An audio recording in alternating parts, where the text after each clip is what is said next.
Teman-teman,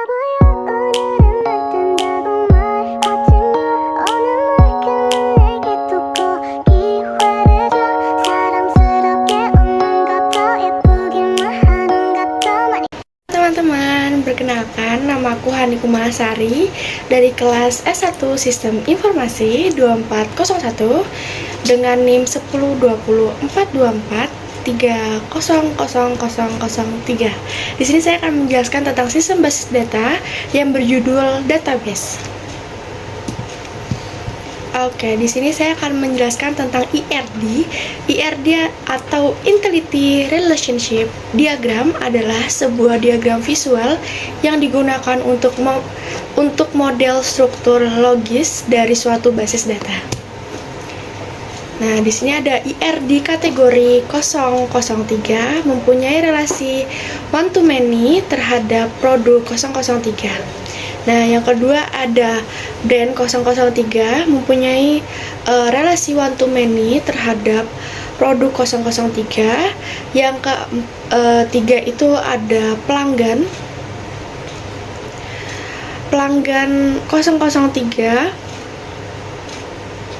Pelanggan 003 mempunyai relasi one to many terhadap transaksi 003. Nah, yang keempat ada transaksi 003 mempunyai relasi one to many terhadap detail transaksi 003. Yang kelima ada produk 003 memiliki relasi one to many terhadap detail transaksi 003.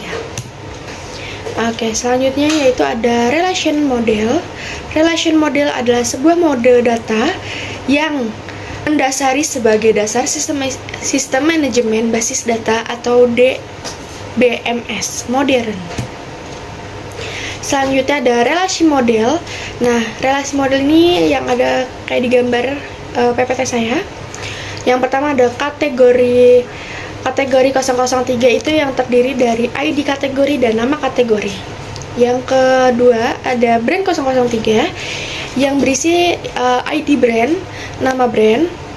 Terus yang kedua ini ada produk 03 yaitu ada ID produk, nama produk, terus harga produk, stok produk, terus ID kategori, terus sama ID brandnya. Terus yang keempat itu ada pelanggan 03 nih, pelanggan itu ada ID pelanggan, terus nama pelanggannya. Kan nggak mungkin kan kalau kita bukan beli brand, kayak kita sebagai toko terus dibeli sama pelanggan, terus kita nggak nyatat nama pelanggan itu siapa. Terus yang kelima itu ada transaksi 03 atau 003 yaitu ada ID transaksi, ID pelanggan, waktu transaksi, dan total transaksinya ada berapa. Jadi kalau misalkan beli pasti ada total transaksinya kan, kayak berapa item kita beli barang tersebut. Nah, terus yang ke-6 ada detail transaksi 003. Nah, detail transaksi itu detail dari sebuah transaksi yang kalian miliki gitu. Misalkan kalian beli salah satu brand lokal gitu, terus ada detail transaksinya kayak ID detailnya, terus ID transaksinya, ada ID produknya, jumlah produknya, total biayanya berapa. Oke, lanjut ke DDL. Query DDL adalah singkatan dari Data Diffusion Language. Dalam konteks basis data, query DDL adalah sekumpulan perintah atau statement yang digunakan untuk mendefinisikan dan memanipulasi struktur objek-objek dalam basis data seperti membuat, mengubah, dan menghapus objek-objek tersebut. Oke, selanjutnya ada query DDL. Nah, ini seperti di gambar ya guys. Membuat tabel baru dalam basis data diberi nama kategori 003. Kemudian mendefinisikan kolom ID kategori dengan tipe data integer atau INT sebagai prima key. atau kunci utama. Selanjutnya, kolom kategori dengan tipe data varchar. Terus yang kedua, membuat tabel baru yang bernama brand 003. Kemudian mendefinisikan kolom ID brand dengan tipe data integer dan sebagai prima key atau kunci utama. Selanjutnya, kolom nama brand dengan tipe data varchar. Oke, selanjutnya ada query DDL lagi.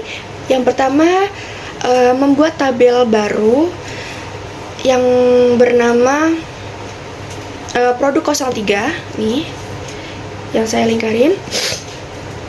Kemudian mendefinisikan kolom atau ID produk dengan tipe data varchar juga sebagai kunci utama, lalu kolom ID kategori, ID brand, dan tipe data integer, nama produk, varchar, harga produk desimal, terus stok produk itu integer, lalu menyatakan kunci cadangan atau foreign key dalam kolom ID kategori dan ID brand.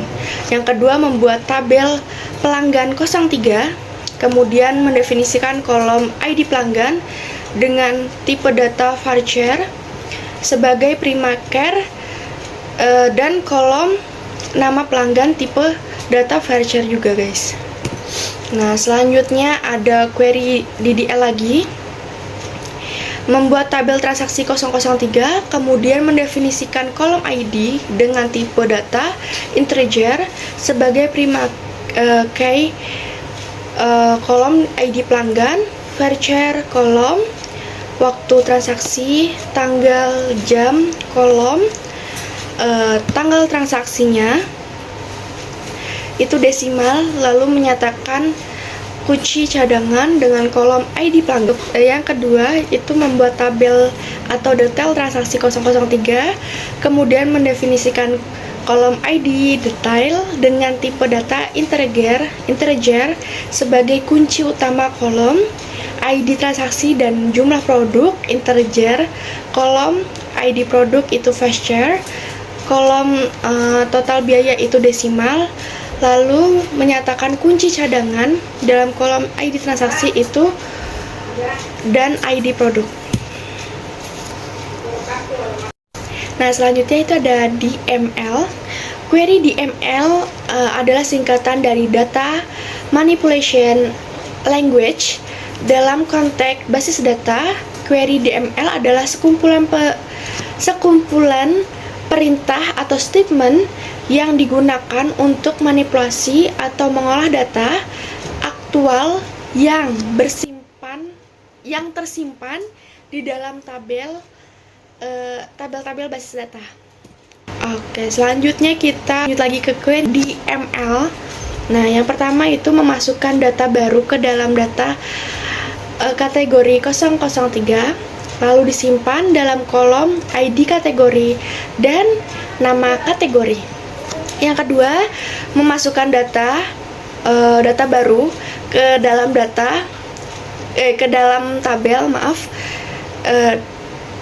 tabel brand 003, lalu disimpan pada kolom ID brand dan nama brand. Selanjutnya query DML lagi. Yang pertama, masukkan data baru ke dalam tabel atau produk 003, lalu simpan dalam kolom ID produk, ID kategori, ID brand, nama produk, harga produk, dan stok produk. Nah, kita lanjut. Yang kedua yaitu memasukkan data baru ke data tabel. Nih ya, yang kedua itu masukkan data baru ke dalam tabel pelanggan 003, lalu disimpan dalam kolom yang ada ID pelanggan dan nama pelanggan. Nah, masih melanjutkan query di email. Yang pertama itu memasukkan data baru ke dalam tabel produk 003, lalu disimpan dalam kolom yang ada ID transaksi, ID pelanggan, waktu transaksi, dan total transaksi. Yang kedua, masuki data baru ke dalam tabel pelanggan. Nih, yang ini guys. Pelanggannya namanya 003 juga. Lalu disimpan dalam kolom seperti ID detail, ID transaksi, ID produk, jumlah produk, dan total biayanya. Nah, di sini ada normalisasi data. Normalisasi data tabel adalah sebuah proses dalam desain basis data relasional untuk mengorganisasi kolom-kolom atau atribut dan tabel-tabel data dengan tujuan mengurangi redundansi data atau pengulangan data dan meningkatkan integritas data. Selanjutnya ada UNF atau normalize from. Normalize from itu yang pertama ada mengandung kelompok berulang, yaitu memiliki beberapa kolom yang menyimpan jenis informasi yang sama. Yang kedua adalah mengundang data multinilai, yaitu satu kolom dalam satu baris menyimpan lebih dari satu nilai. Terus ada satu NF atau Freeze Normal From, yaitu semua atribut bersifat atomic atau atomic. Berarti setiap sel dalam tabel hanya boleh berisi satu nilai dan tidak boleh ada kelompok berulang. Yaitu yang kedua ada 2NF atau Second Normal From. Yang pertama sudah dalam bentuk 1NF, dia itu. Yang kedua semua atribut non kunci atau non private atau non primary key sepenuhnya bergantung fungsional atau full functionally dengan dependent pada seluruh kunci utama. Terus yang ketiga, maka setiap atribut non kunci harus bergantung pada semua atribut dalam kunci utama, bukan hanya sebagian. Terus yang ketiga itu ada NF, Treat Normal From.